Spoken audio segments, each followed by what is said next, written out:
بسم الله الرحمن الرحيم الحمد لله رب العالمين على النعمة الإسلام. Louange à Dieu, le maître de l'univers qui nous a guidés à la soumission à l'islam. Assalamu alaikum wa rahmatullah wa barakatuh. Paix et bénédiction d'Allah soient sur vous. S'il est vrai que pendant des siècles, beaucoup d'êtres humains n'avaient pas d'autre référence pour être guidés que la Bible et que le Coran ne leur avait pas encore été parvenu, il n'en demeure pas moins que la Bible contient des choses très justes et très belles et aussi des absurdités qui prouvent qu'elle n'est plus la parole authentique de Dieu dans son intégralité complète. Or, Dieu est le meilleur des juges. Il ne va pas juger de la même manière celui qui a reçu beaucoup de savoir et celui qui n'a pas reçu autant de savoir. Celui qui a reçu l'intelligence et l'autre qui ne l'a pas reçu, qui est né fou, sans intelligence. De même, celui qui est né riche et celui à qui il a donné de grands biens, et celui qui est pauvre et qui n'a pas reçu autant de biens. Chez Dieu, le compte n'est pas le même, car il est parfaitement juste. Il y a plusieurs versets qui prouvent que la Bible n'était pas protégée par Dieu, car Dieu avait confié la Torah aux prêtres et aux juifs, il leur avait fait cet honneur, mais eux n'ont pas gardé ce livre comme ils le devaient. Voilà ce que dit le Coran dans les paroles qui sont rapportées dans la sourate, la Génis, la deuxième sourate, au verset 79.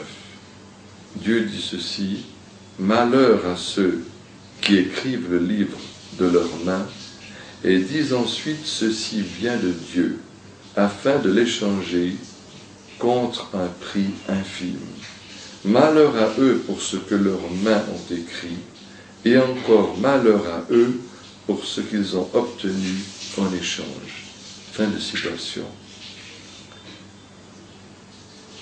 Ces paroles aussi qu'on lit dans le dernier livre de la Bible, dans l'Apocalypse, les dernières paroles de la Bible sont les suivantes. Celui qui ajoutera des paroles à ce livre prophétique, Dieu lui ajoutera les plaies décrites dans ce livre. Et si quelqu'un retranche des paroles du livre de cette prophétie, Dieu lui retranchera sa part de l'arbre de vie. Fin de citation. Ces paroles sont une menace contre ceux qui modifieraient la Bible. Menace qui n'aurait point eu sa raison d'être si Dieu ne savait pas déjà que l'homme falsifierait les Écritures qui ont précédé le Coran. Mais pour le Coran, qui est le dernier livre, Dieu a promis de le protéger.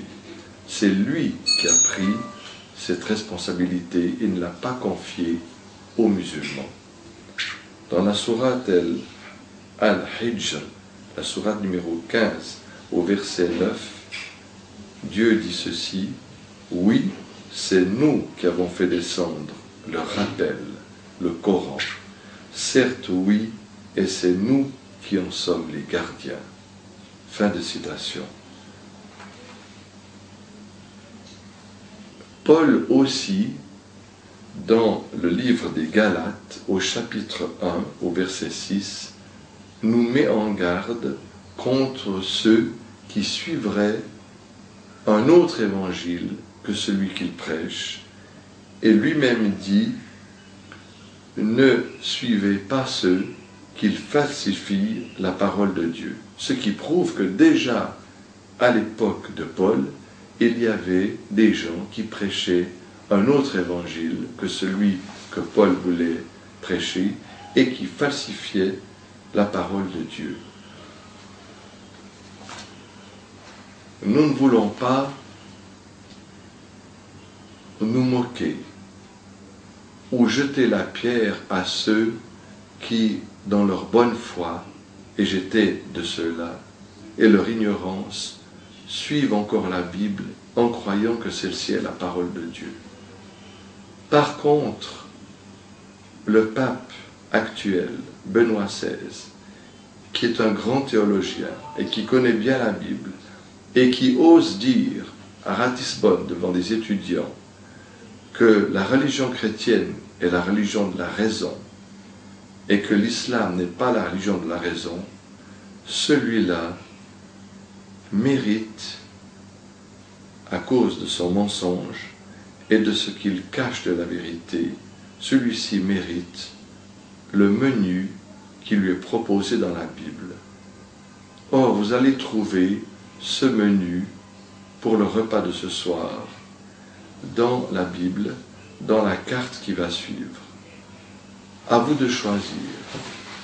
Si vous choisissez le menu qui est dans la Bible, alors il est un mal pour vous et il vous conduira à la perdition.